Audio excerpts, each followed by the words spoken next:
we have another film in main competition, you may know that, Sound of Falling by Masha Shalinsky, which is also telling us about the story of the house and generations of women who lived there. Like you're nodding to her film, and her film is nodding to yours somehow.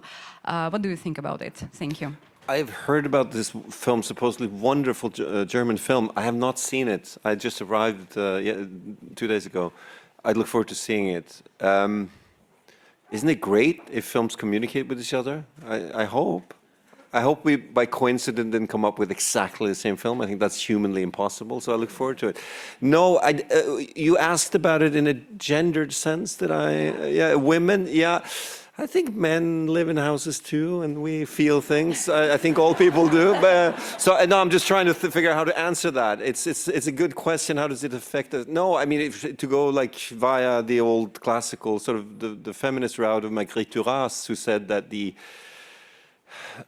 very often the male narrative that's popularized by Western culture through centuries is about action and the man being out and doing missions. And if you put a man in a house, he seems to be in despair. If you put a woman in a house, it seems like domestic bliss, you know. And I think culture has moved past that. I'm very fortunate and happy to say. But to turn it around, I think I'm very inspired by Marguerite Duras and Céline Sciamma and Mia Hansen-Løve and people that make tender and beautiful and close things, regardless of whether they're, you know, what gender they are. But there is historically in literature, a kind of an emotionality that I've felt close to as a man, and I know Eskil do as well.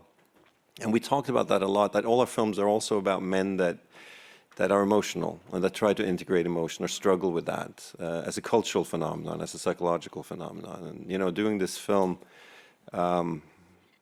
I was a little bit shy because we come from kind of a punk background, Eskil and I, you know, and we were counterculture and we didn't want to make sobby movies and stuff, but we realized through the films we've made that we've grown older and that the world is a tough place and maybe we need, you know, to be vulnerable and show characters that are vulnerable, men and women and everyone else.